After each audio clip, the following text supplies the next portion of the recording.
Segunda parte do capítulo 4 que a gente vai começar hoje. E o assunto é pipeline. Já ouviram falar nisso? Certo.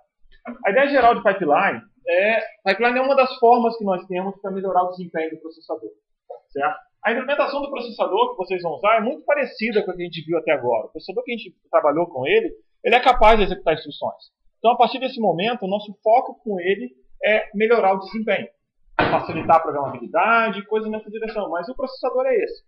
Eu vou fazê-lo rodar, por exemplo, 5 vezes mais rápido, 10 vezes mais rápido, 1 milhão de vezes mais rápido, quem espera, né? Mas a gente vai tentar manter aquela ideia de execução. Agora nós temos um hardware que é capaz de executar instruções. Como eu estava falando para vocês, a gente vai tentar... Pessoas da área de arquitetura gostam de ser otimistas, certo? Então, a gente tem a mania de ser otimista com várias coisas, e a gente vai ver que muitas das coisas que vão acontecer aqui, você está agindo em termos de execução no seu processador de forma otimista. Essa que é a ideia principal. E é justamente por isso que eu vou contar a história da máquina de café nova do IC. Certo? Uma história super nova para vocês. Ela começou a funcionar ontem, certo? Então, a gente... O que foi, Juliano? O quê? Na máquina de café? Bom, depois você conta a sua história também, mas deixa eu contar a minha primeiro. Ok? Bom, vamos lá. O que aconteceu? Já há um bom tempo estava se discutindo sobre arrumar uma máquina de café nova para o IC, certo? E aí a gente conseguiu, de alguma forma lá, ganhar uma máquina da Nespresso. No fundo, se você tiver certo consumo de café, te dá uma máquina. Okay.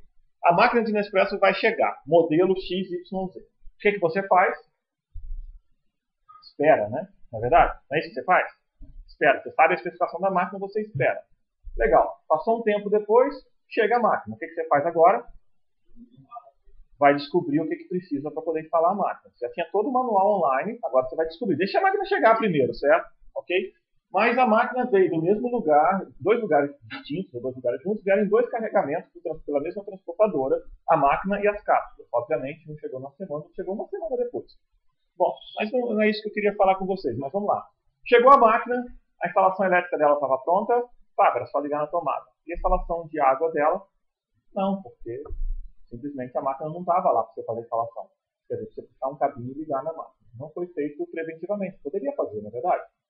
Notaram? Notaram que tinha uma coisa que dava para fazer antes da máquina chegar?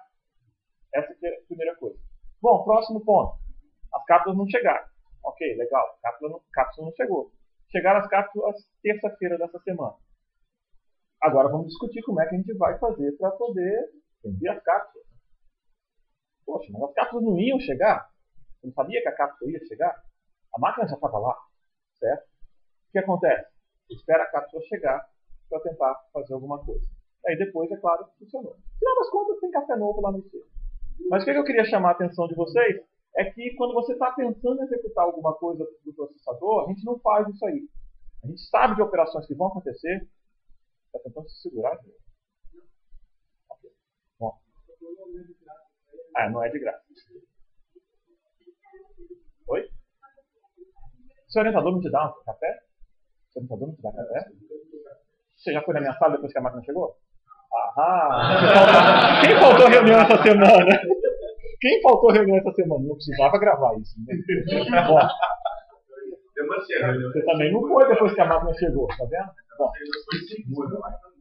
então, exatamente. Mas vamos lá.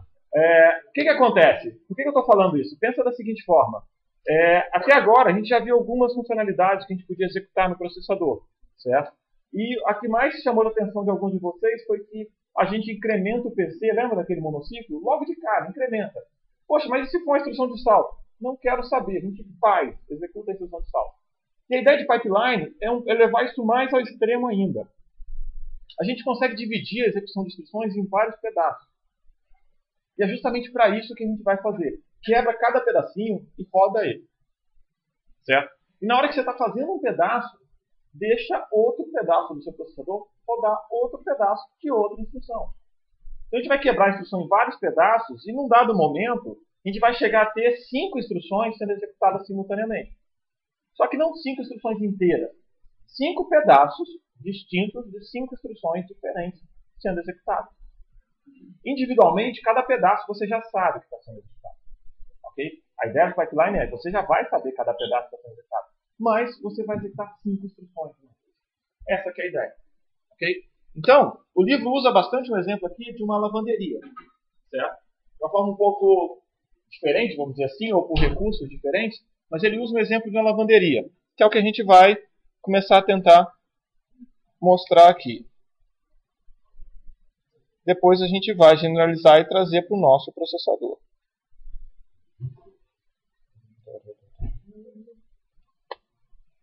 Então, vamos começar olhando esse caso aqui de cima. Nós temos aqui em cima, olha bem, nós temos 4 máquinas na lavanderia. Certo? São 4 coisas importantes na lavanderia. Na verdade não são máquinas, são 4 fases, certo? Se você tentar trabalhar, por exemplo, que essa primeira caixinha é a máquina de lavar, a segunda caixinha é a máquina de secar, a terceira é alguém que vai passar roupa, a quarta é alguém que vai guardar, certo? Se você fizer isso com um conjunto de roupas, você gasta 2 horas, por exemplo. Meia hora para cada um, você vai gastar 2 horas, certo?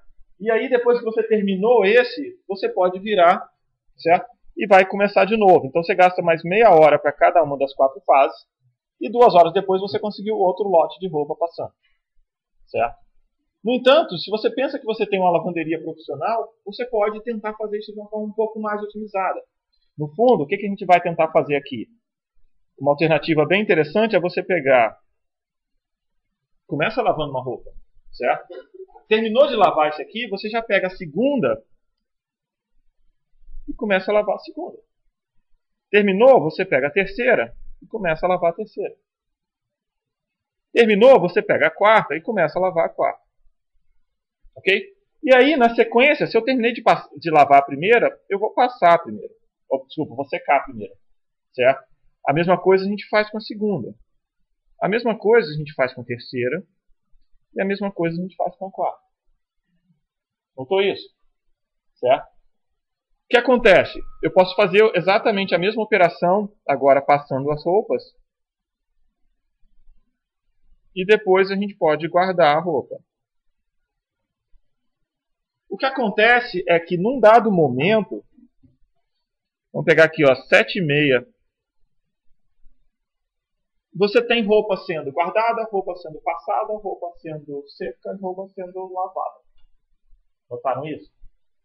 São conjuntos completamente diferentes de roupa, cada um numa fase diferente. Ok? Tudo bem? Se vocês pegarem aqui no seu curso mesmo, provavelmente em outra sala vai existir outros alunos da sua mesma turma, do seu mesmo curso, em outro semestre, assistindo aula de outra matéria. É um mecanismo parecido. Imagina que se você tivesse curso de vocês agora, 5 anos, nós vamos pegar professores, vai entrar uma turma, e a gente vai esperar essa turma formar para fazer o vestibular. Supondo que todo mundo vai se formar em fase, para facilitar o nosso trabalho. Mas vocês notaram? Quer dizer, a gente já usa esse conceito nosso aqui. Concordam comigo? A gente já usa esse conceito em vários lugares. O que a gente vai fazer é que nós vamos usar isso no nosso processador. Certo? O que você faz? Você separa as disciplinas em semestres. Certo? Você poderia pensar que tem uma matéria imensa de 5 anos. No final de 5 anos você passou ou reprovou. E tenta de novo. Não dá para fazer uma coisa nesse sentido, mas a gente vai... Oi? Hein? Não dá para poder exagerar tanto. Mas vamos lá. O que a gente vai fazer? A gente vai virar e vai quebrar um curso em várias disciplinas. Cada disciplina dura exatamente um semestre. Certo? E aí você faz no final daquele semestre, você pode ir para o próximo semestre, e vai para o próximo semestre. À medida que você vai avançando, se você lembra de pensar direitinho, se toda uma turma reprovasse em todas as matérias de um dado semestre, você meio que pararia, porque você teria que oferecer aquilo de novo, e seria mais turma, daria problema. Então a expectativa é que vão caminhando também. Da mesma forma que a roupa aqui caminhou. A gente não falou nada, sei lá, se essa roupa aqui está mais suja do que outra, tem que gastar mais tempo, ou sei lá, mais difícil de passar, ou dá mais trabalho para guardar. Por outro lado, também a gente não falou de certas roupas que você não precisaria passar e você pode pular direto e coisas desse sentido. Então a gente está pensando aqui num caso ideal por enquanto, certo? E a gente vai continuar pensando nesse caso ideal por mais algum tempo. Depois a gente vai começar a descobrir os problemas. Por exemplo, eu tenho 3 aparelhos elétricos aqui. O que aconteceria se só tivesse uma tomada? Olha, só um plug na parede. Se eu tivesse só 2 ao invés de 3, você teria problema fazer isso aqui, não é verdade? Se você gastasse mais tempo passando do que secando. A gente vai começar a ver isso depois. Por enquanto, nesse primeiro momento, eu penso o seguinte: cada pedaço de instrução, a instrução está dividida em vários pedaços, e esses pedaços gastam exatamente o mesmo tempo. Ok? Tudo bem? Tudo bem, Fio? Ok. Então vamos lá. O que nós temos aqui? Se a gente for pensar no nosso processador, nós vamos quebrar em 5 pedaços distintos. IF, Instruction Fetch for Memory. Quer dizer, a primeira coisa que você faz para cada instrução é buscar a instrução na memória. Você precisa saber que instrução é essa? Não, você não sabe a instrução. Você tem um PC e vai buscar a instrução na memória. Tudo bem para vocês? Ok? Então a primeira coisa que a gente vai fazer é buscar uma instrução para a memória. O próximo passo nosso é tentar decodificar a instrução e ler os registradores. Se você gasta um tempo para passar por aquela bolinha de controle, lembra que a gente tinha aquela bola de controle que dava todos os sinais de controle? Você gasta um tempo ali. E você gasta um tempo também para ler os registradores. Então, o item 2 aqui é decodificar a instrução e ler os registradores. Eu preciso saber que instrução é essa? Bom, não sei ainda, estou decodificando. Agora que eu vou descobrir que instrução é essa. Okay? Aí sim, quer dizer, ao final desse ciclo eu já sei que instrução é essa. Então a gente pode, nesse momento aqui, já saber que instrução é essa que nós estamos trabalhando. E aí, depois que eu sei que instrução é essa, eu posso ou executar a operação, se ela for uma operação aritmética, ou calcular o endereço. Observe que a instrução de load, de store, não são aritméticas nem lógicas, elas calculam o endereço. Instruções de branch também calculam o endereço, certo? Então a gente vai rodar essa instrução, calcular o endereço ou fazer a operação. Em resumo, a gente vai usar a LU. Essa que é a ideia. Nesse estágio a gente vai usar a LU, certo? E aí depois, o que a gente vai fazer? A gente vai para o estágio de memória. Poxa, mas nem toda instrução precisa usar memória. Lembra que eu falei? Você pode ter roupa que não precisa passar ali, ou você pode ter alguma coisa que não vai, certo? Vai pular algum dos estágios. Tudo bem, não tem problema. Você simplesmente passa por aquele tempo sem fazer nada. O funcionário que estava ali para passar a roupa não precisa passar, ele cruza os braços e tem meia hora de folga. Olha que legal. Certo? E o próximo estágio, certo? É gravar os resultados de volta. Todas as instruções que gravam resultados precisam gravar esse resultado de volta. Então, com isso, o que a gente vai fazer? A gente conseguiu dividir, em linhas gerais, cada pedaço do seu processador, certo? E para executar um pedaço da instrução. A gente vai tentar fazer várias instruções serem executadas simultaneamente. Ok? Vamos tentar começar aqui com um exemplo antes da gente detalhar um pouquinho mais. Certo? Só para dar uma noção. Suponha o seguinte, a gente vai ter, eu vou colocar aqui uma sequência de add, subs, não vou botar branch, nada, a gente vai mudar isso aqui daqui a pouco, certo? Então, suponha que você tem um add, um sub, um load, um store e um end. Tudo bem? Essas instruções estão em ordem, quer dizer, no tempo 0 vai aparecer o add, no tempo 1 aparece o sub e assim sucessivamente. Tá bom? Certo? E o nosso tempo está nessa direção. Uma coisa que vocês vão notar é que existem várias formas de representar a mesma instrução, certo? Ou o diagrama de tempo de execução. Então, é muito importante você ter noção do eixo que você está usando, o valor do eixo. Certo? Tem mais alguém que não tem? Então, o que acontece? É muito importante que vocês tenham noção de onde está o eixo de tempo. E quando você souber esse eixo de tempo, para considerar que certas coisas acontecem simultaneamente. Então, o que vai acontecer com a instrução de add no tempo? Lembra que a gente dividiu em 5 estágios? Certo? Então, a primeira coisa que eu vou fazer com add vai ser o quê? Ler da memória, certo? Que é o estágio de IF, Instruction Fetch. Para quem pegar a tradução desse livro, eles traduzem todos esses estágios e siglas e tudo mais. Certo? Ontem o representante da editora veio para cá perguntar se a gente não queria revisar um certo livro. É uma coincidência bem grande. Quando eu estava no doutorado, eu fiz exercícios para esse livro. Certo? E ele trouxe para poder perguntar se eu queria revisar a edição 2 dele. Eu falei, tchau. Certo? Não sugiro, pelo menos para os meus alunos, eu não sugiro que vocês peguem as edições em português do livro. Certo? Trabalha com a edição em inglês, pelo menos ela está mais coerente para vocês. Eu falei exatamente isso para eles. Bom, a primeira coisa que você vai fazer para o add é instruction fetch. Você vai ler o add da memória. Certo? No fundo, você não está lendo o ED, você está lendo uma instrução da memória, está lendo 32 bits ali. Lembram disso?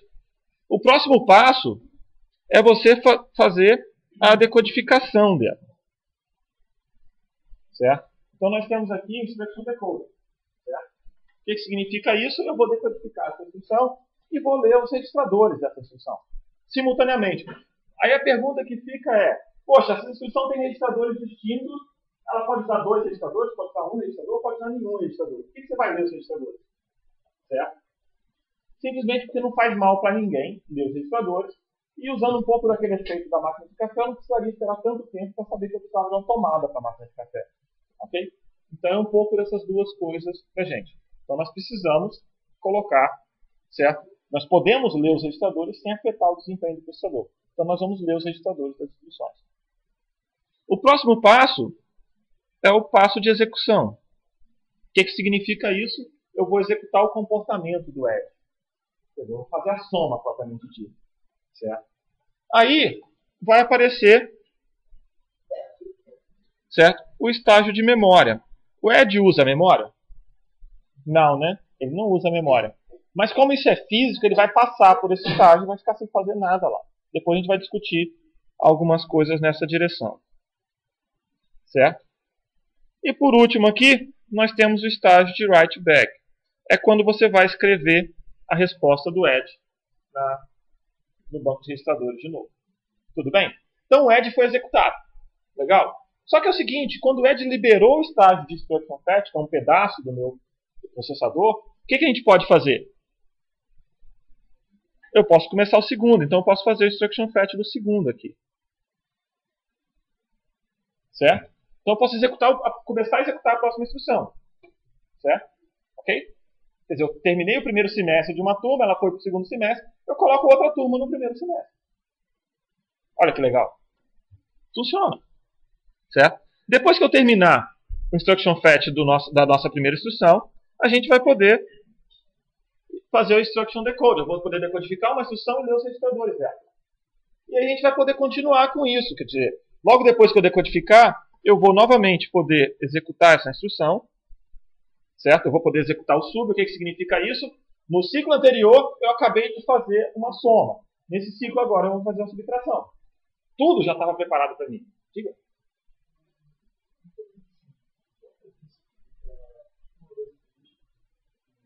Não, race condition não. Certo? Elas estão executando em sequência mesmo. Certo? Mas pode dar problemas. A gente vai ver problemas na execução disso. Por isso que eu escolhi propositalmente essas instruções. Tá? Okay? Você vai ver que vai ter algum problema e a gente está tentando... Eu não falei nos registradores ainda, tem um monte de outras coisas que vão acontecer. Por enquanto, vamos só pensar no fluxo de execução. E a gente vai descobrir que, para fazer isso aqui funcionar desse jeito, a gente vai ter um bom trabalho. Mas a ideia geral é essa aqui. Então a gente vai trabalhar nesse modelo. Além disso, lembra do processador simplificado que vocês trabalharam, certo? Lembra da versão monociclo que a gente acabou de olhar, certo? Ok? Essa versão executava o nosso código. Na dúvida, o código tem que ser executado. Lembre-se disso. Quem é a especificação? É aquilo que você escreveu no capítulo 2. Todo o código que você escreveu do capítulo 2, do jeito que você escreveu no capítulo 2, ele tem que ser executado. Tudo que a gente vai fazer aqui é simplesmente para rodar mais rápido aquele pedaço. A gente não vai mudar o comportamento das instruções. Existe uma exceção, a gente vai propositalmente mudar o comportamento dela, mas a gente vai discutir explicitamente o prós e contras de fazer isso. Tá? Mas nesse momento a gente está colocando as instruções para executar. Tá bom? Tudo bem? Então o que acontece na realidade é que essa caixinha azul, ela recebe como entrada um endereço. Certo? Depois, a caixinha verde, ela recebe 32 bits como entrada. Ok? Depois, a preta não. A preta já recebe mais coisa. Ela recebe 2 registradores de 32 bits cada, mais uma operação que quer fazer, e mais coisas ali. Faz uma resposta para você. Certo? Aí nós temos essa caixinha alaranjada, que ela recebe parâmetros para acessar a memória. Mas ela também tem a funcionalidade de deixar passar direto. A gente viu que nem todas as instruções querem acessar a memória. Então ela tem um jeito de passar os dados direto. Lembra, no próprio monociclo lá tinha um caminho por baixo de tudo que chegava lá do outro lado. Então ela continua tendo esse caminho. É bem parecido com a cara daquele circuito, a gente vai ver. Vai entrar alguns componentes no meio só para poder fazer a temporização. Certo? E aí depois nós temos o estágio de write back. Então deixa eu completar esse cara aqui. A instrução de sub, vai passar pela memória e depois ela vai para o estágio de write back. Certo? Dado o limite temporário da minha tela aqui, certo? Eu vou completar as instruções mais agora por estágio, certo? Então o que significa isso? A gente vai notar que num terceiro instante de tempo, a instrução de load aparece no estágio de F, certo? Num outro instante de tempo seguinte, nós vamos ter o load no ID, certo? E num outro instante de tempo, nós vamos ter o load no EX, certo? E aí, antes de completar lá, por causa do fim aqui do quadro, a gente pode colocar o load passando pelo main e a nossa primeira instrução que passa pelo estágio de memória e realmente usa a memória, certo? Finge que tem mais coisa para cá, eu estou parando aqui por enquanto, depois eu dou um zoom para vocês, certo? E aí nós vamos ter a instrução de store passando pelo estágio de IF, quer dizer, ela começa a ser executada nesse momento. Esse aqui, a gente pode olhar esse cara e falar que esse aqui é o tempo 1, tempo 2, tempo 3, tempo 4, 5, 6. Isso aqui é exatamente, por enquanto, a nossa contagem de ciclos, certo? Então, no quarto ciclo, o que eu tenho executando? Quantas instruções eu tenho executando? 4 instruções, cada uma num estágio de execução dela. Que a gente chama de cada uma dessas num estágio do pipeline. E eu vou colocar aqui, a gente vai andar até o quinto estágio, justamente para a gente ter 5 instruções sendo executadas.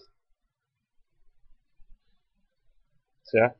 Então a gente vai andar exatamente. Então a gente vai colocar o end aqui, ó.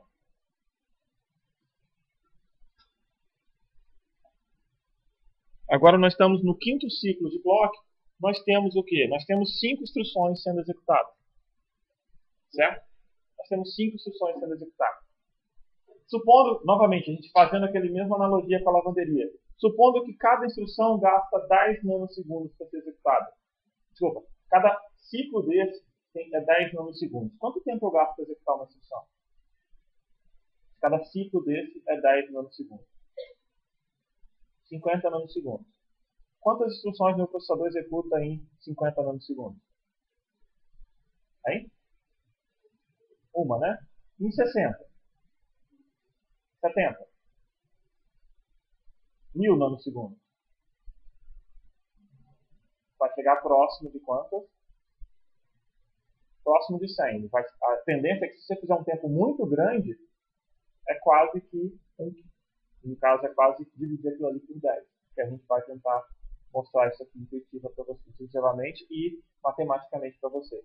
A ideia geral aqui é a seguinte: se você tem um monte de instruções, para cada 10 nanosegundos que você inclui, você termina mais uma. Não é verdade? Então eu não vou falar para você que eu executei uma instrução a cada 10 nanosegundos. Isso não é verdade.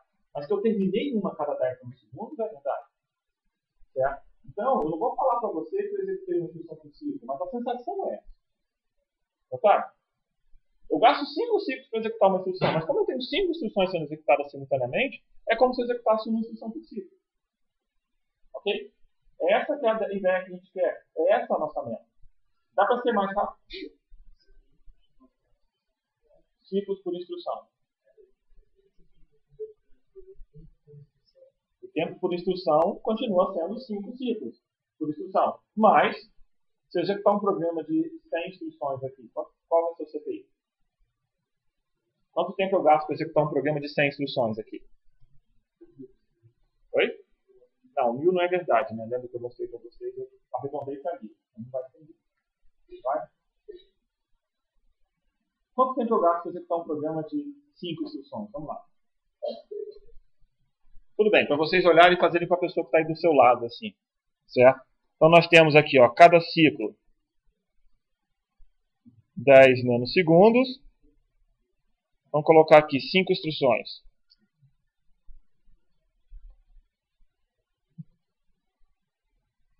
Vão dar quantos? 90 nanosegundos. Por que 90 nanosegundos? Eu tenho a primeira inteira, então eu vou ter 50 para a primeira, e para cada uma das outras instruções eu vou somando 10, não é verdade? Então se eu tenho 5 instruções, eu tenho 50 mais 4 vezes 10. Ok? 90.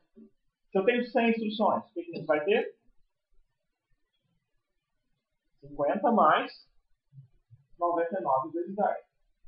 Tá? A gente gosta de fazer o contrário, tá? 99 vezes 10 mais 50. Certo? Ok? Ou tem gente que fala, tudo bem, multiplica todas elas por 10 e soma só 4 ao invés de somar 2. Então o que acontece? Se eu tiver 5 instruções, a gente vai ter 90 nanosegundos. Se eu tiver 100 instruções, a gente vai ter 1040 nanosegundos. Qual o CPI de um programa de 100 instruções? CPI médio. Oi? Qual vai ser? 10.4. Eu não estou preocupado, eu não estou pegando em tempo, né? Tem que lembrar que em termos de ciclos são 104 ciclos. 100 instruções de 104 ciclos, 1,04. Então, no fundo, se vocês rodarem um programa por muito tempo, o CPI tende a 1. Certo? Entendeu? CPI de uma instrução, 5. 5 ciclos. Certo? CPI de 5 instruções, tá? Baixa um pouquinho. Certo? Okay? CPI de 1 milhão de instruções, de um programa de 1 milhão de instruções, certo? Vai tender a 1. Você consegue abaixar de 1? Não, né? Porque você gasta pelo menos um ciclo. Ok? Bom, lembra-se que o CPI depende do tamanho do programa, né? Depende de quantas instruções você executou e do tipo de instruções. A gente vai notar que algumas instruções vão gastar mais tempo aqui, ainda assim. Tá? Outra coisa intuitiva aqui para vocês. Quantas instruções eu termino por ciclo? Uma, né? Uma eu termino por ciclo. Então, eu consigo economizar esse estágio de memória? Eu ganho alguma coisa economizando esse estágio?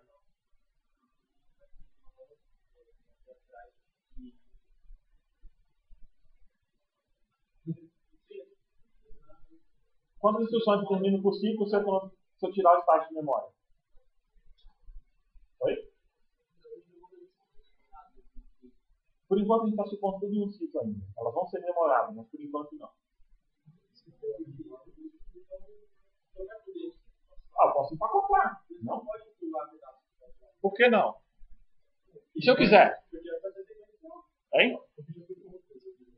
Eu não posso pular porque tem outro usando. A resposta é, vai ter alguma aqui no write back. Então se eu entrar aqui no memória, se eu quiser pular o de memória, tem outro lá na frente. Certo? Ok?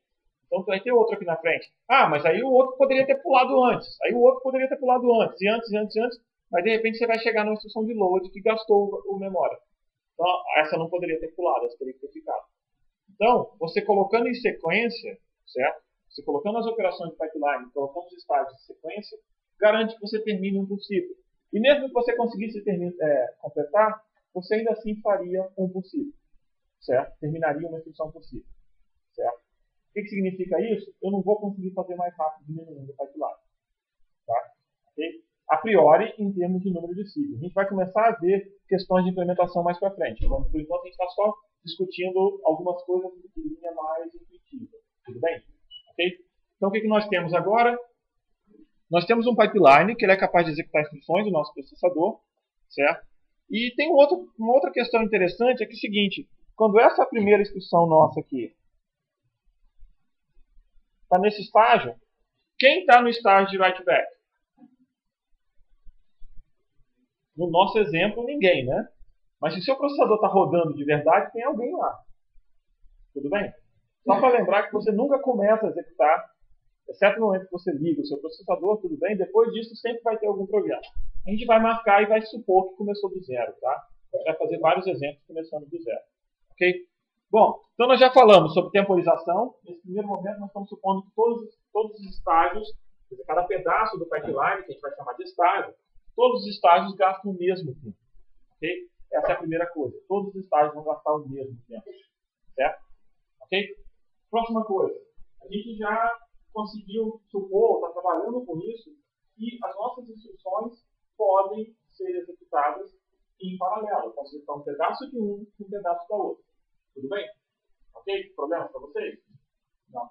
Por enquanto não, né? Ok. E nós também olhamos como a gente vai conseguir calcular o nosso tempo de execução. A gente fez uma formulazinha básica aqui embaixo. Vocês conseguiram entender essa forma? Vocês conseguem replicar essa forma? Certo? Eu posso falar o número de instruções que vocês dariam a conta correta para isso? Ok? Então a gente sabe calcular o tempo de execução do programa. Certo? Nós sabemos calcular o tempo de execução do programa, nós conseguimos calcular o CPI do nosso programa. Certo? O CPI médio desse programa. Ótimo, a gente já tem a temporização toda. Agora a gente precisa começar a detalhar isso. A gente precisa olhar o que tem dentro dessa caixinha. Como é que eu passo os dados de um para o outro. A gente tem que começar a fazer isso. Ok?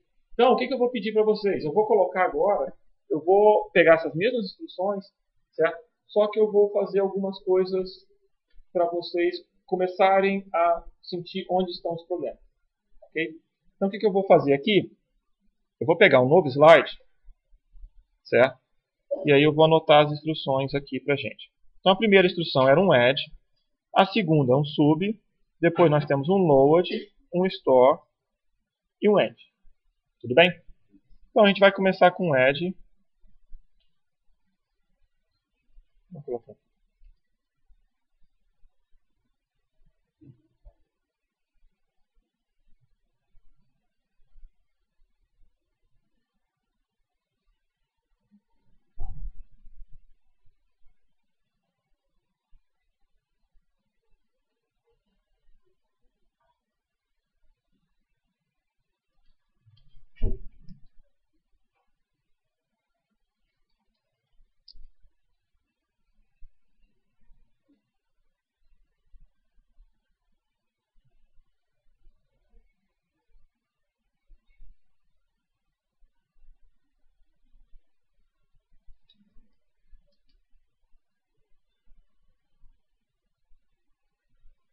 Está aqui o nosso código. O que eu vou pedir para vocês agora é fazer algumas suposições, certo? Primeira coisa, para facilitar aqui, vamos fazer algumas convenções para a gente. Todo registrador, quando eu começar a executar meu programa, ele tem 10 vezes, o valor dele é 10 vezes o número dele. Só para a gente facilitar o exercício aqui hoje. Então, o registrador 1 começa com o valor inicial 10, o registrador 2 começa com o valor inicial 20, e assim sucessivamente. Ok? Para facilitar a nossa conversão, eu não tenho que botar uma lista de valores iniciais aqui. Tá bom? Outra coisa importante. Toda posição de memória começa com o valor inicial, que é 100 vezes o endereço dela. Novamente, a gente tem uma convenção, certo? Para poder colocar a posição de memória. Já que eu fiz essa conta, eu tenho que botar esse cara com 10 tempo. Senão não dá múltiplo de 4 e ele vai dar problema. Bom, então o que acontece? Posição de memória vai ter 100 vezes o valor dela. Tudo bem? O valor do endereço dela. E registrador vai ter 10 vezes o número dele. Tudo bem? Então, para vocês aí, com a pessoa que está do lado, eu queria que vocês anotassem o resultado final dos registradores 1, 2, 5, 2 e 3. Que é exatamente o que eu estou escrevendo aqui. Okay? Aqui embaixo, monta uma tabelinha com o resultado final dele. Confira com a pessoa que está do lado, depois vocês terminarem isso.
Não tem nada de novo aqui.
Bom, então vamos lá. O registrador 1 termina com que valor? O registrador 1 termina com que valor? 50, né? A gente está supondo que o registrador 2 começou com o valor 20, o registrador 3 com o valor 30, soma 20 mais 30, o registrador 1 vai ter o valor 50. Tudo bem para vocês? Tudo bem? Ok? Feito? Ok, registrador 2. O registrador 1 deu 50, né? Então a gente está falando agora que eu tenho 50 menos 70, menos 20. O registrador 3 é lá do final. 16? Não, o registrador 2 tem menos 20, tudo bem. Mas o registrador 3 é lá no final e ele usa o 5 que eu fiz um load do 80 nele. Não foi? 800, desculpa, eu fiz um load do valor 800. Eu trouxe 800 para o registrador 5 e agora eu estou fazendo um end com 2. Sacanagem com vocês, né? Como é que é 800 em binário? Mas a gente está fazendo... Ah, é simples, é só você ver os últimos bits dele. Alguma coisa, tá bom. Mas o registrador 5 eu não anotei, desculpa, eu tinha que anotar o registrador 5 aqui, né? Ah, desculpa, eu chutei esse número, desculpa, não era coisa. Tudo bem. Tá bom. Deixa um note que era ali, não é tão crítico aqui pra gente. Certo? Mas vamos lá, agora qual é o nosso próximo passo? Eu queria que vocês pegassem as instruções e rodassem a instrução passo a passo como se fosse num pipeline. Tudo bem? Vocês conseguem fazer isso? A gente vai voltar e vai tentar executar a instrução aqui, olha. Nesse caso. O resultado vai dar igual? Tem que dar, né? Mas vamos ver como é que ele vai dar agora. Pega esse diagrama aqui. Já pensa no tempo. Vou fazer um pedacinho dessa, um pedaço dessa, um pedaço dessa, um pedaço dessa. Um pedaço dessa, um pedaço dessa, um pedaço dessa, um pedaço dessa. Você vai misturar? Vamos ver lá. Vamos ver o que acontece.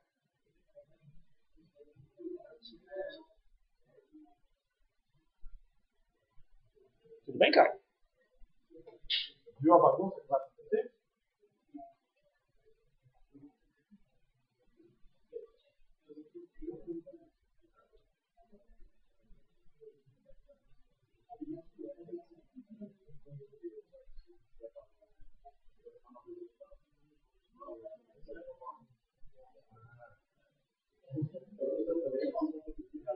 Só relembrando, tá?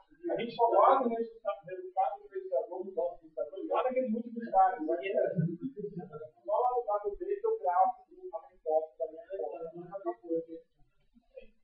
Vamos ver tudo que é bom, né?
achar problema. Vamos lá. Vou tentar pegar aqui. Vamos lá, pessoal. O Ed funciona? Hein? O Ed funciona? Ó, que legal. Vocês estavam tão pessimistas aí, né? O Ed funcionou. O que acontece no Ed? O Ed é Ed registrador 1,23. Não é verdade? Então o que ele vai fazer? Ele vai chegar aqui, ele vai ler o valor 20 e o 30, não é verdade? Certo? Aí nesse caso aqui, ele vem e gera o 50, né? Não é verdade? E aí aqui nesse final, que ele faz o registrador 1 igual a 50. Não é isso? Então é isso que vai acontecer no nosso tempo. Tudo bem com vocês? Bom, tudo bem não, mas é o que mandou fazer, então a gente vai fazer, né? Então vamos lá. O que aconteceu agora? A gente precisa executar o sub. E o sub, só para relembrar vocês, o sub é 2, 1, 7. Não é isso? O que ele vai fazer? Ele vai ler no ID o quê? Ele vai ler o 1 e o 7. O que ele lê? 10 e 70, né? E aí ele faz a operação. Qual vai ser o resultado da conta?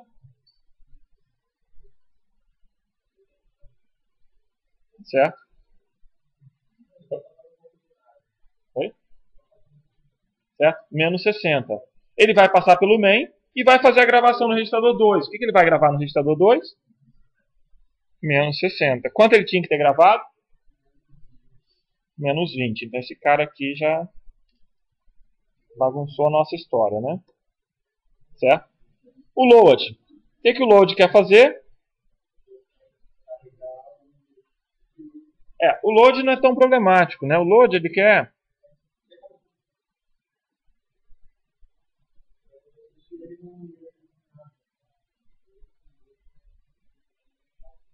Certo? Então o load vai fazer o quê? O load vai ler o registrador 8, certo? Ele vai ler o registrador 8, ok? O que significa isso? Não, não é isso. Ele lê o registrador 8, 8 significa 80, ele lê a posição de memória, certo? Tem valor? 80 vezes 100? Bom, tudo bem, mas não importa muito, teria que ser 8.000, certo? A gente estava fazendo tudo errado até agora. Mas tudo bem. O que ele vai fazer? Aqui ele vai ler o 80, certo? Aqui ele vai ler o 80, não é tão relevante para a gente, tá? Ok? Ele vai ler o 80, que é 10 vezes esse 8, e aqui ele vai tentar ler o 8.000. Certo? Na verdade, assim, ele vai tentar ler a posição 80 de memória e vai ler o valor 8.000. Certo?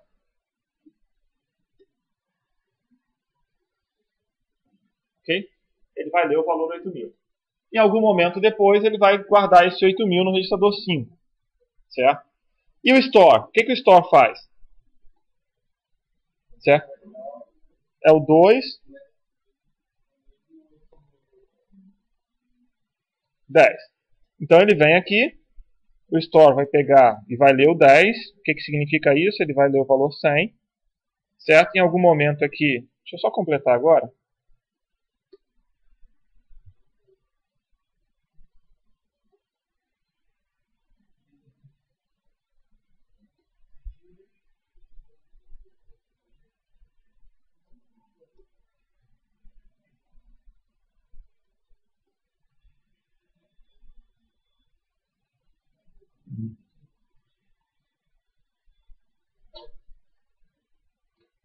Não tem zoom, certo?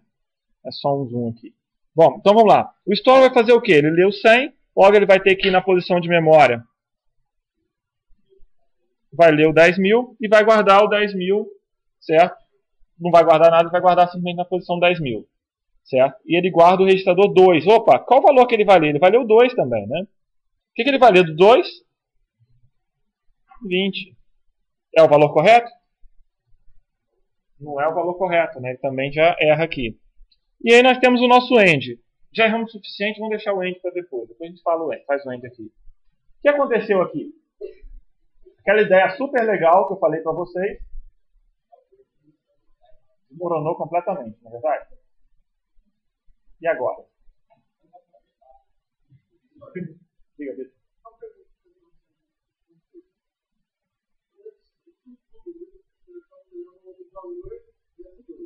Isso.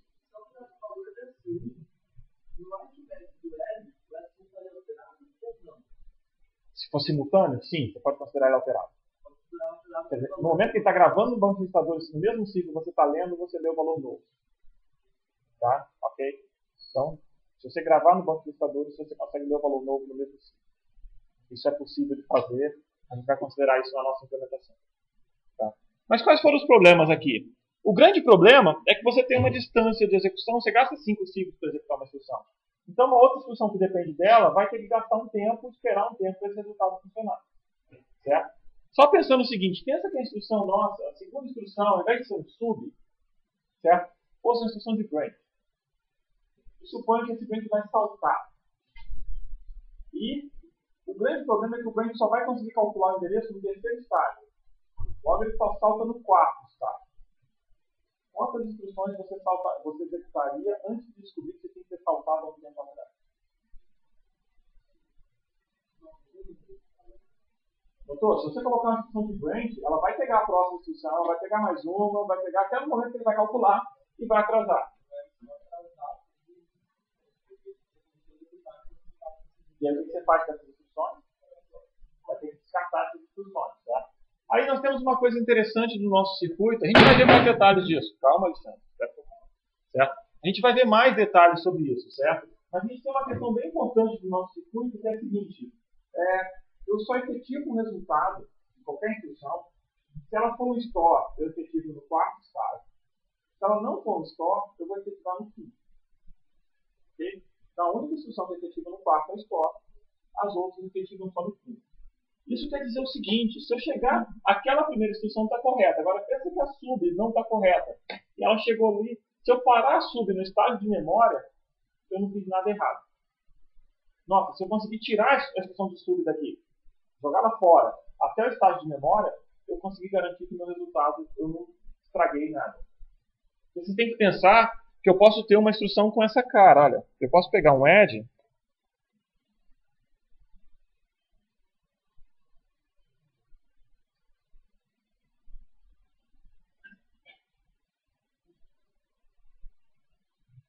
olha essa sequência. Soma 1 com 1, guarda no 1. Depois soma 1 com 1, guarda no 1.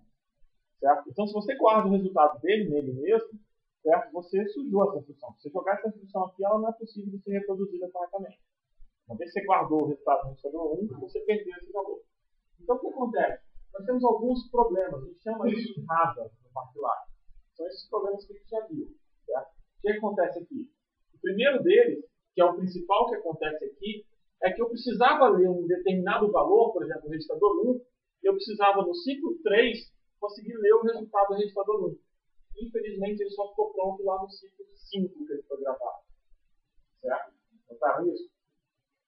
Esse aí, como é um valor, a gente vai chamar de hazard de dados, porque tem um dado errado. Tudo bem? Ok? Entenderam a ideia? Então, se eu tenho um dado errado, eu não consegui pegar o valor correto de um determinado dado. A gente vai resolver isso.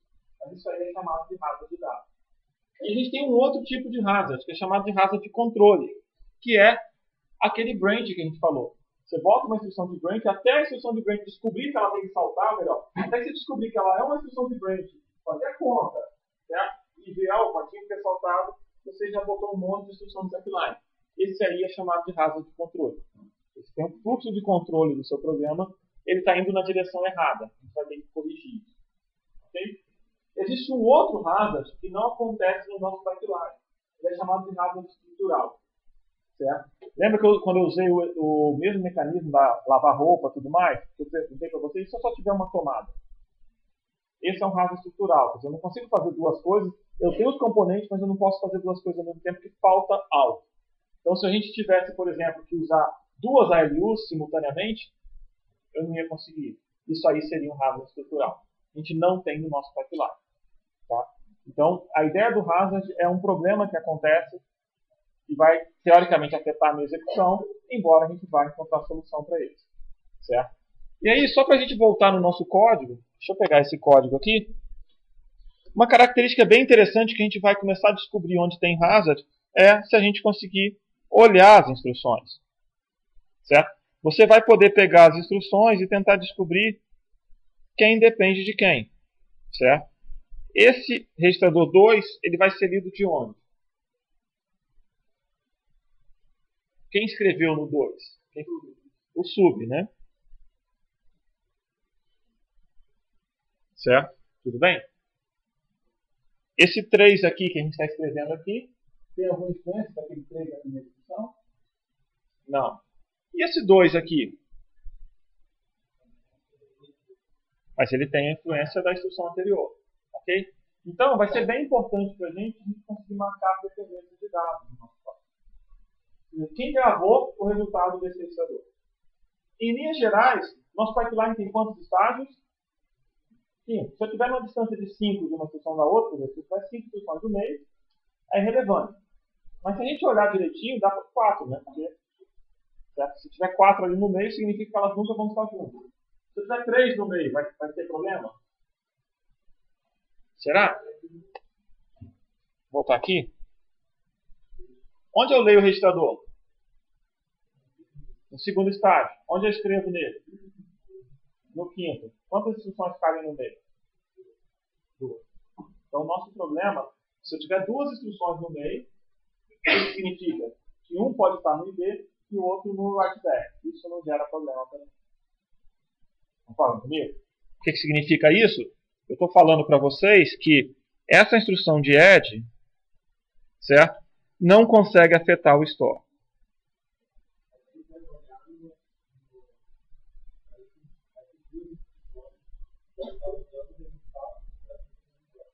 Nas próximas duas. Ou nas duas para trás, depende da direção que você olha.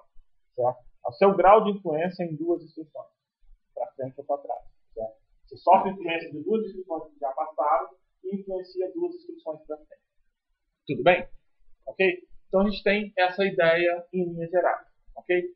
Bom, isso aqui era só para dar uma noção para vocês. Agora a gente vai começar a resolver os problemas. A intenção daqui é mostrar que existem problemas e nós vamos começar a resolvê-los. Tá? Então vamos lá. Recapitulando aqui um pouco de desempenho. Certo? Aqui ele está trabalhando, só para a gente mostrar o que acontece com o pipeline se a gente tiver operações que duram tempos diferentes. Olha que coisa interessante. Certo? Se eu tivesse aqueles quadradinhos... Opa,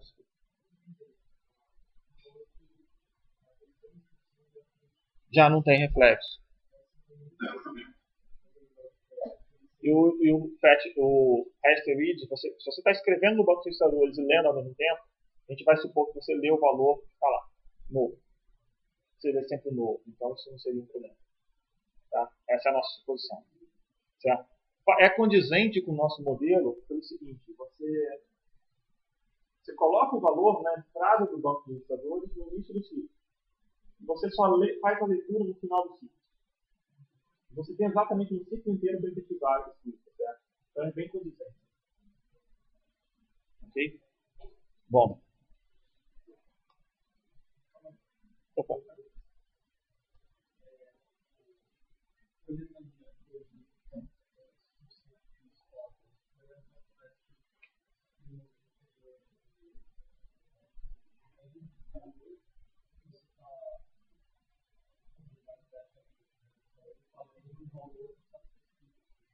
Aí, se o store tivesse do registrador 1, certo? Ele pegaria o valor que o Ed gravou corretamente. Tem 2 no meio, ele já está correto. Se tiver uma no meio, estaria errado. Então, okay? Tem 2 no meio, o valor está correto. Observa que, só para a gente elaborar um pouquinho mais aqui,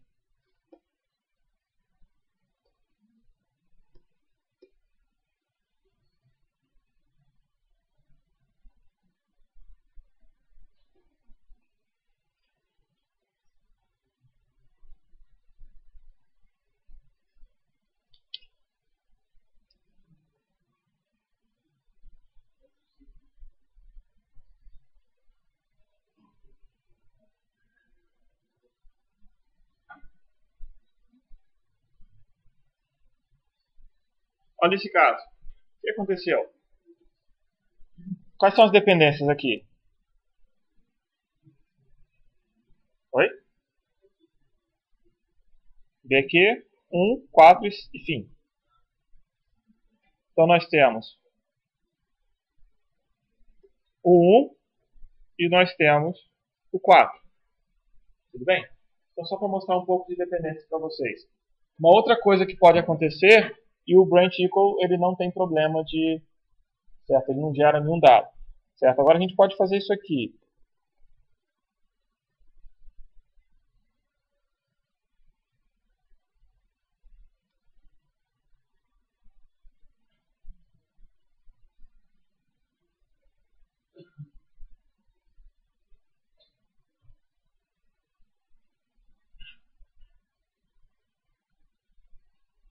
Quais são as dependências aqui?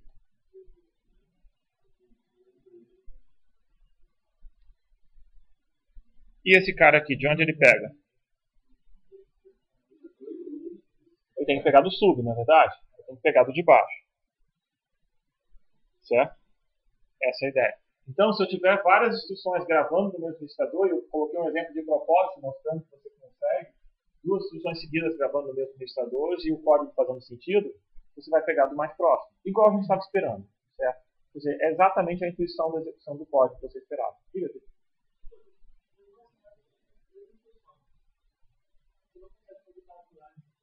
Não, o pipeline é um hardware que executa. Então você vai colocar essas três instruções no pipeline. A gente vai falar que nós temos um pipeline de 5 estágios. E logo, todas as nossas instruções serão executadas nesse pipeline de 5 estágios. Tá? O que vai acontecer? Tem que lembrar o seguinte, seu programa nunca está sozinho. O que significa isso? Antes de executar, o sistema operacional rodou alguma coisa e transferiu o controle do seu programa, que terminou e devolveu o controle do sistema operacional. Então, no fundo, no seu mundo real, você nunca tem só o seu programa. Tem sempre mais coisas. Certo? Mas a gente está interessado só nesse pedaço. Tá? Diga, Juliano.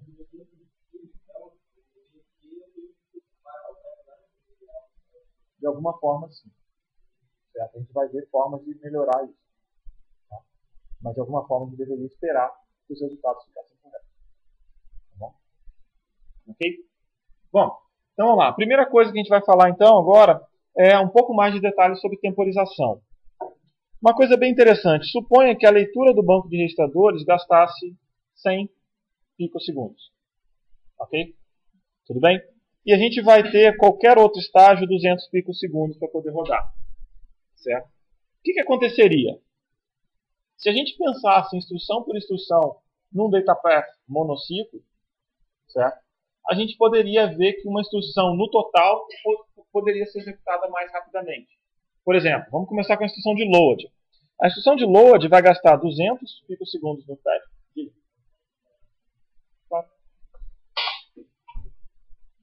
Silêncio.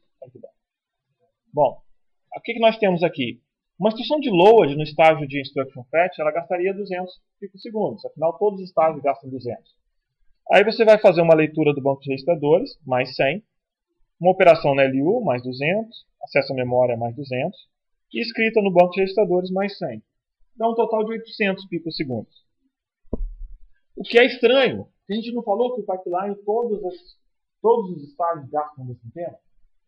Então, qual seria o tempo que você esperaria que acontecesse no load? Hein? O mesmo tamanho de ciclo para cada um. Então, você gastaria o quê? 200 para cada um. Certo? Então, quanto tempo gastaria o load? 1000 picosegundos, certo? Então, se você conseguisse montar um pipeline, um datapath condensado, você faria um load mais rápido, não é verdade? Qual a vantagem do pipeline? A vantagem não é para uma instrução. A vantagem é para uma sequência de instruções. Novamente, igual o Victor perguntou, são 3 instruções que vai ter vantagem? No fundo, você vai ter muitas instruções sempre. Então, se você pensar que você vai executar múltiplas instruções, aí sim, você não vai ter esse problema mais. Certo? Observa que a gente pode virar e falar o seguinte, olha, pensa na instrução de branch equal. Ela tem que fazer o fetch, ela tem que ler o registrador e fazer uma operação na LU. E conseguiria executar essa instrução em 500 picosegundos. Sendo que no pipeline eu vou gastar 1000. A gente está perdendo? a gente não está perdendo porque a gente vai executar várias instruções junto com ela. Então, no fundo, se você tem um programa de tamanho qualquer lá, você coloca um branch equal, você gastou só mais um ciclo para executar essa instrução. Você não gastou mais do que um ciclo extra. Porque os outros 4 ciclos dela foram executados simultaneamente. Então você não notou esse ciclo. Ok? Tudo bem, Renato? Okay? Então o que a gente está fazendo? A gente vai pegar aqui, e não importa muito a duração de cada um dos estágios. Só que, por outro lado, é importante que a gente não coloque, por exemplo, um multiplicador aqui. Aquele multiplicador nosso imenso, sabe? Ele não pode ficar aqui no meio. Se ele ficar aqui no meio, aí sim a gente vai atrasar. Ok? Porque a gente já viu que a gente tem problemas de distância 2 nas instruções. Se a instrução está na distância 2 uma da outra, isso pode causar problema. Se eu botar um multiplicador lá, minha distância 2 vai virar uma distância 32. Ou 34, na realidade. Aí já vai ficar bem complicado. Então, a ideia geral aqui é que não importa muito você trabalhar, certo, com as instruções quebradas, certo? Com elas quebradas em tamanhos iguais. Simplesmente você poderia otimizar um pedaço, mas como você vai gastar N ciclos para executar a instrução, e para cada instrução nova você gasta só um ciclo a mais, então você consegue economizar esse espaço. Certo? É exatamente o que a gente vai fazer. A mesma coisa que a gente tinha pensado originalmente com a máquina de lavar roupa, a gente pode fazer aqui com o mix. No nosso exemplo, 3 instruções. Só para chamar a atenção, o banco de registradores aqui, olha, era o que gastava menos tempo, tá vendo? O que acontece é que surgiram buracos aqui, olha. Tá vendo? Surgiu um pedacinho aqui. Surge um pedaço aqui e surge um pedaço aqui. Eles ficam esperando. Na realidade tem um pedaço aqui no final também. Tá vendo? Surge um pedaço. No entanto, mesmo com esse pedaço, meu conjunto aqui de 3 instruções, certo? Vai ser executado mais rápido do que aquele conjunto de 5. Gostou? Ok? E aí a gente entra em uma questão bem importante. Se você pensar em termos de tempo de execução, se você conseguir quebrar numa distribuição de estágios dividido perfeitamente, quer dizer, 5 estágios, cada um é 1/5 do tempo, então no final o seu tempo de execução pode ser reduzido em 1/5. Se o seu estágio não é reduzido exatamente, quer dizer, se você não tem exatamente essa mesma proporção dos estágios, você teve que fazer um estágio maior que o outro, aí você não tem aquele ganho de 5 vezes do seu pipeline de 5 estágios. Ok? Tudo bem?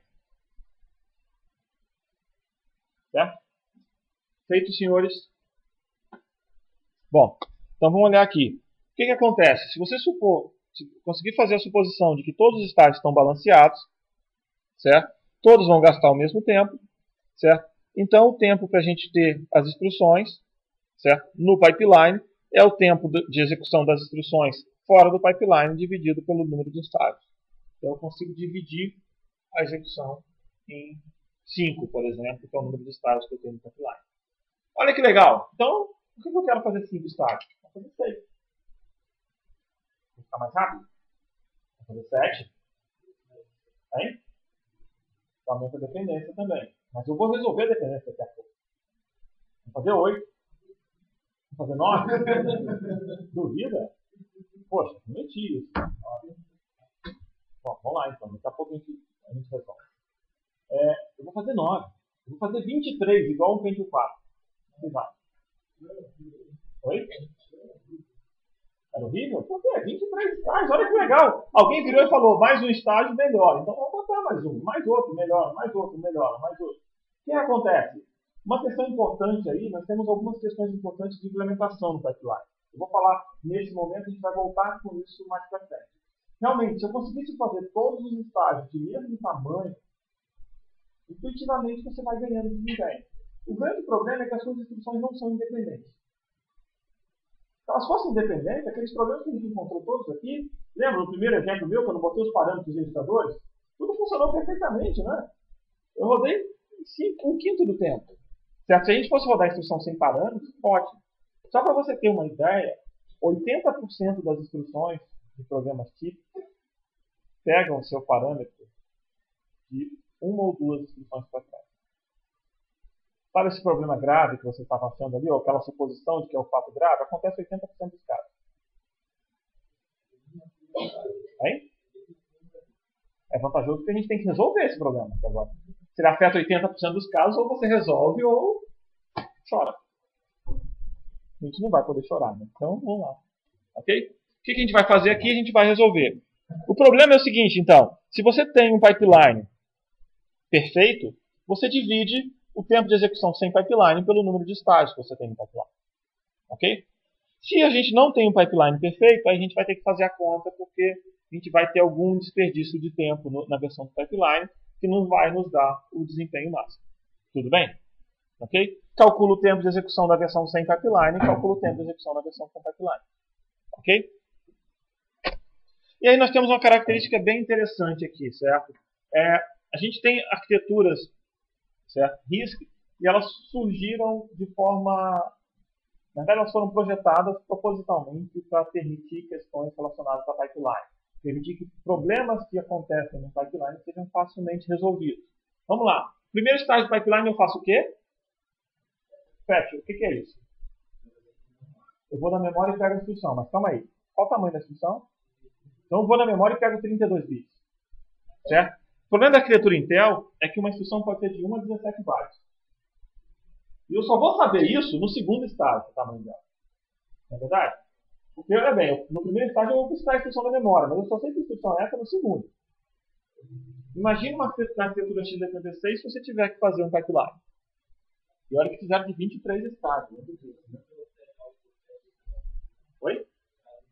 Você vai ter que trazer 17. Ok, legal. Mas aí vai sobrar. Aí o que acontece? Você vai ter que buscar mais dados. Mas calma aí, sobraram bits ali, ou bytes extras para você. Então você vai ter que fazer algum mecanismo para trazer bastante coisa e quebrar. Tem que lembrar que, desde o Pentium, alguma coisa, eles tentam executar mais do que uma instrução por vez. Na verdade, desde bem mais cedo. Oi? Não, bem antes. Desde o Pentium. E já era super escalar. Ele já era super escalar. O que significa isso? Significa que o processador tenta executar mais de uma instrução simultaneamente, em paralelo. Certo? Não é mais de uma thread, mais de uma instrução. O que isso significa? Que ele vai ter que tentar trazer mais de uma instrução por thread. Então ele pode trazer de 1 a 17 bytes, ou melhor, de 2 a 34, certo? Ou de 4 a 68 bytes. Olha a variação de capacidade de banda que ele precisa ter. Certo? Felizmente, as instruções imensas são raras também. Tá?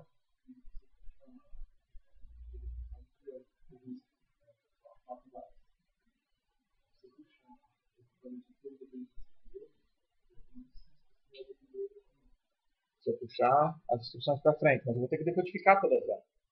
E eu só consigo decodificar uma por si. O problema todo é esse. E observe o seguinte, a instrução já foi decodificada anteriormente. Então, as que eu dependo já foram decodificadas. A gente vai resolver isso depois, mas por enquanto isso não é um problema grande para a gente. Tá? O que está acontecendo aqui? Só para dar uma ideia. Se o tamanho da minha instrução for regular, isso me dá uma grande vantagem ao montar um pipeline. Eu não preciso me preocupar com o instruction fetch. Vai lá e busca 32 bits. São só 32. Acabou. Resolvido. Certo? Então, facilita bastante o projeto de um pipeline você ter instruções de tamanho fixo. Nesse caso, 32 bits. Podia ter instruções de 16 bits? Podia. Podia ter instruções de 64 bits? Podia. Desde que todas fossem do mesmo tamanho. Esse que é o ponto importante. Se todas as instruções forem do mesmo tamanho, você simplifica bastante o estado de fetch e de decodificação. Certo? Além disso, nós temos poucos formatos e esses formatos são bem regulares. O que significa isso? Um formato bem regular significa que eu posso, enquanto eu estou decodificando uma instrução, eu estou lendo os registradores dela. Por quê? Porque eu sei que, independente do formato, se ele usar registradores, os registradores estão naqueles campos. Imagina se eu embaralhasse os formatos e botasse o registrador de um no canto esquerdo, outro lá no canto direito, outro no meio. Certo? Ia ficar uma bagunça danada e ia atrapalhar a decodificação. Melhor, a decodificação ia funcionar, mas eu não ia poder ler os registradores simultaneamente. O que significa isso? Provavelmente eu teria que colocar outro estágio só para ler os registradores. Certo? O que já fica mais complicado. Certo? Além disso, tem uma outra coisa interessante, que o simples fato da gente ter uma arquitetura denominada load store, que ela tem instruções específicas para ler da memória e escrever na memória, facilita um pouco o pipeline. Por que facilita? Porque toda instrução de acesso à memória precisa calcular o endereço.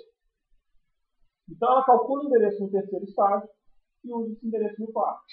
Então a gente monta o pipeline de tal forma que você faça isso. Imagina bem, a arquitetura Intel, novamente, ela tem uma instrução que incrementa um valor de uma posição de memória. O que significa isso? Significa que ela tem que calcular o endereço de memória, fazer uma leitura desse cara, incrementar esse cara e fazer outra escrita dele na memória. Cada cara desse vai precisar de estágio e vai ser calculado. A gente pode ver que dá para elaborar um pouco melhor e quebrar alguns desses estágios. Mas a sequência da instrução, a quantidade de passos que você tem na instrução, acaba aumentando a sua necessidade original de estágio de pipeline. Certo? Você pode ter, entre aspas, ciclos, não são exatamente ciclos, mas você pode ter cadeias de dependência entre estágios, mas aqui nesse nosso momento a gente está pensando em algo bem mais simples. Okay? Então teria que crescer bastante as instruções.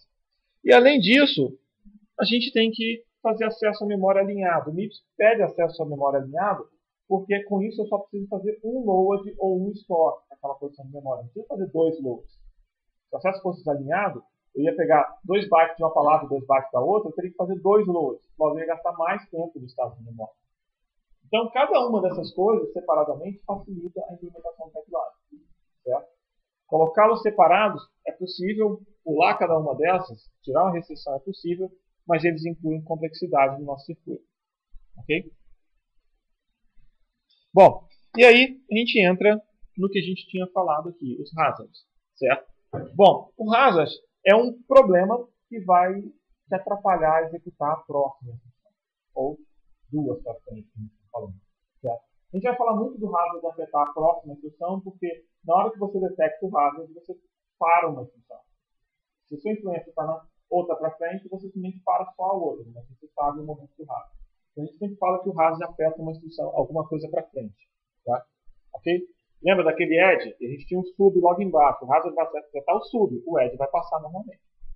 Okay? Então, o hazard afeta uma instrução na sequência. E aí nós temos 3 tipos de hazard.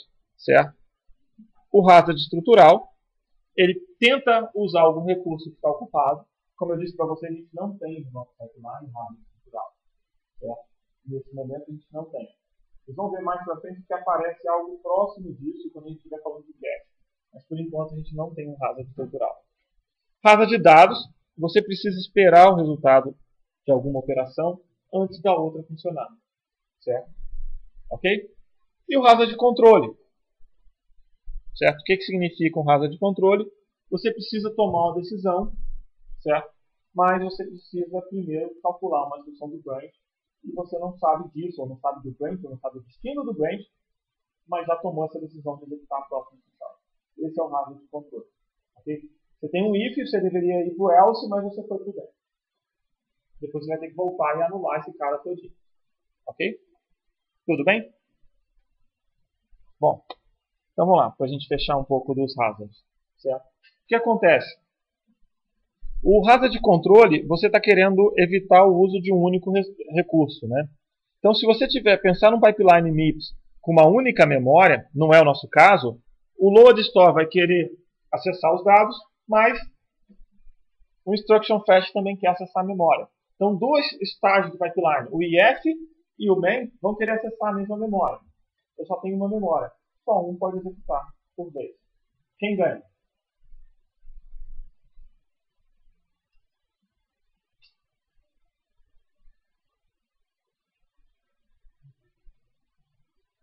Quem ganha? 50%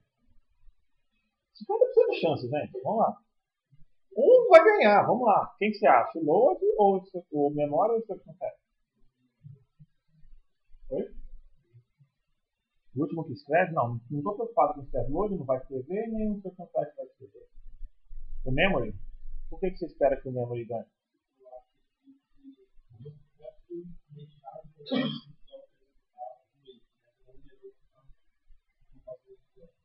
Pensa numa fila. O memory está lá na frente da fila, não é verdade? Se você tem que atender alguém, você atenderia quem está na frente da fila ou quem está lá atrás? Certo? Porque se você atendesse o instruction fetch, ele ia continuar parado, esperando o memory, né? Então você atende o da frente. Tenta usar essa intuição. Toda vez que você tiver um problema, tenta atender a instrução que está mais próxima de terminar.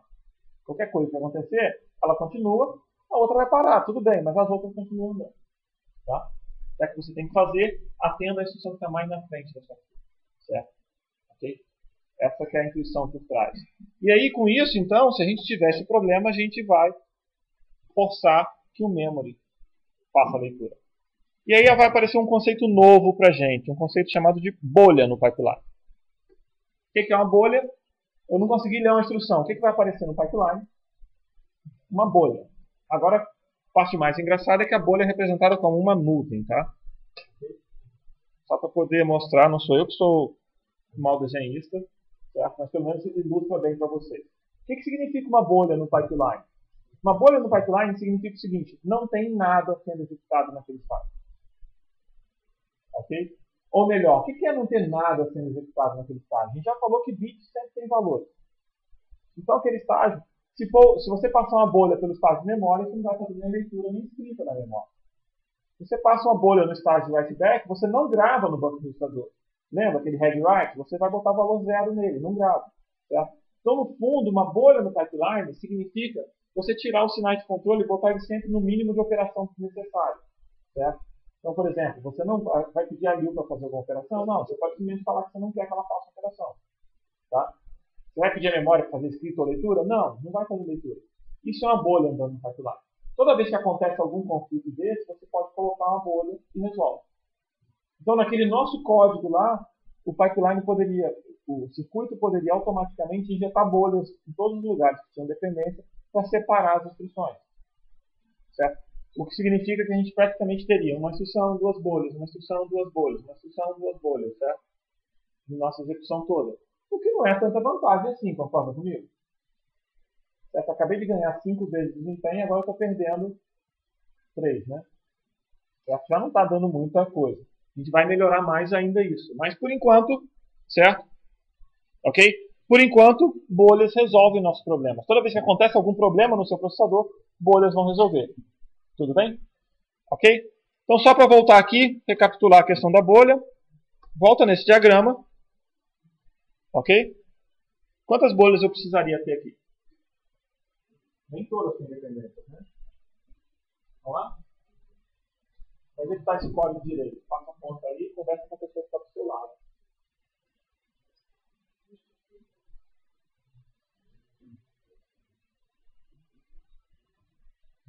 Quantas bolhas você fez no direito?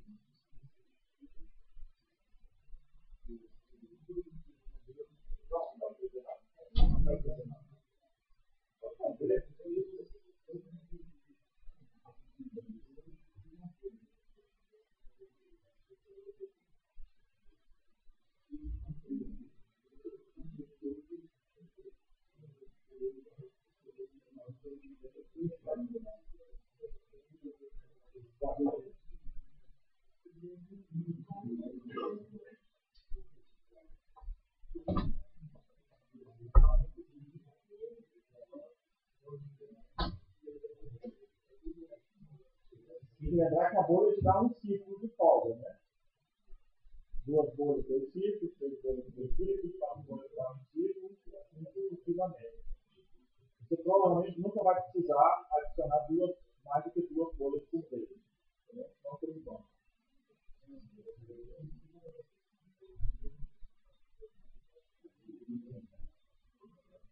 Oi?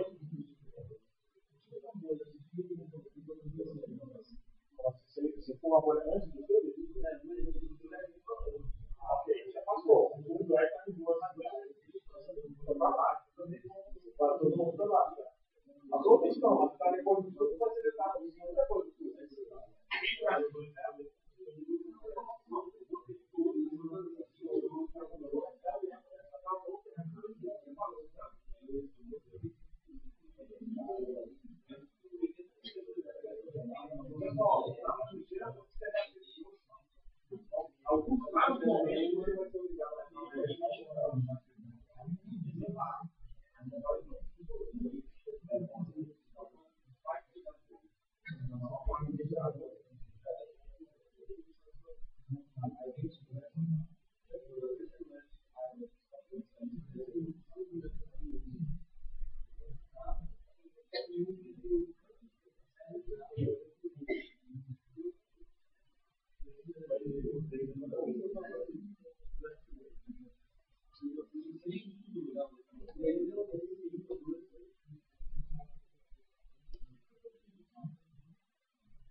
É melhor olhar aqui?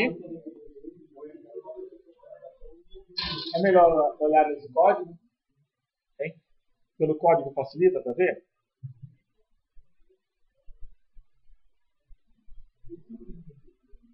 Hein? Tudo bem? Tudo bem?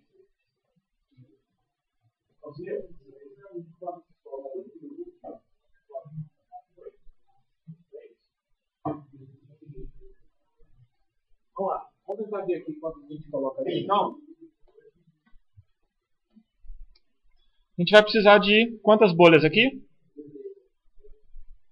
Nesse lugar a gente precisa de duas. Né? A gente precisa afastar essas duas instruções. O add e sub tem que dar duas instruções. Tem que ter duas coisas no meio do caminho. Então a gente injeta duas bolhas aqui. Tudo bem? Entre o sub, que é esse 2, e o store. Quer dizer, tem uma dependência entre o sub e o store. O que a gente faz com ele? A gente põe uma bolha. E essa bolha, a bolha ela sempre acontece antes da instrução que detectou a necessidade. Então você vai inserir a bolha aqui, né? Tá? É sempre antes da instrução que surgiu a necessidade. Você não vai inserir uma bolha logo depois do stop, porque você não sabe que apareceu. Desculpa, logo depois do sub, porque você não sabe que o store chegou ainda. Então, quando apareceu o store, você fala, opa, tem um problema de dependência, bota uma bolha antes dele.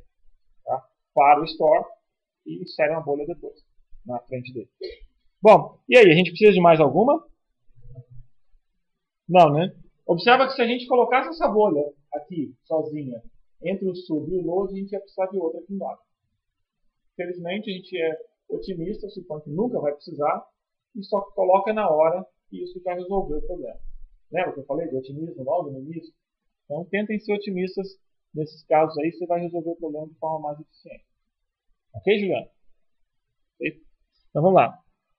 Então, a gente consegue colocar essas bolhas e resolver, certo?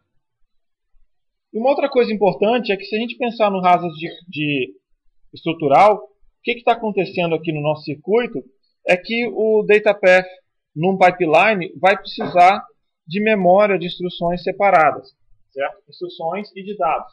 Normalmente a gente já tinha uma memória separada, a gente vai continuar mantendo essa memória separada. Na prática, essas memórias vão ser representadas pelas nossas caches. Então, nosso circuito para frente vai ser cache. Ok? Então, no lugar desses caras vão entrar as caches. Então, aquelas memórias super lentas que você pensava vão ser substituídas por caches muito rápidas da velocidade do seu processador. E aí a gente não vai ter um problema tão grande nessa direção. Tudo bem? Ok, senhores? O nosso próximo hazard, certo? É o hazard de dados. Esse é o caso mais crítico, certo? Então a gente vai... Como é que a gente vai resolver o hazard de dados? Aqui está um exemplo do que teria acontecido, certo? Então a gente tem um add e tem um sub, certo? Não são exatamente os mesmos registradores, tá? A gente tem aqui o S0 e o S0, não são os mesmos que eu escrevi para vocês, mas o efeito é exatamente o mesmo, certo? Você tem que sincronizar o write-back de um com o reading register do outro. Então você vai ter que pegar o WD com o ID desses caras e fazer o sincronismo. Para isso você insere bolhas aqui no meio. O desenho ficou muito mais bonitinho, então a bolha na realidade ela vai percorrer todos os estágios da pipeline, certo? Isso dá uma distância entre elas. Ok? Então, no primeiro momento é isso que a gente vai fazer. Só que a gente vai tentar fazer algo um pouco mais esperto. E essa parte mais esperta eu vou deixar para a gente conversar na próxima terça. Ok? Tudo bem? Siga.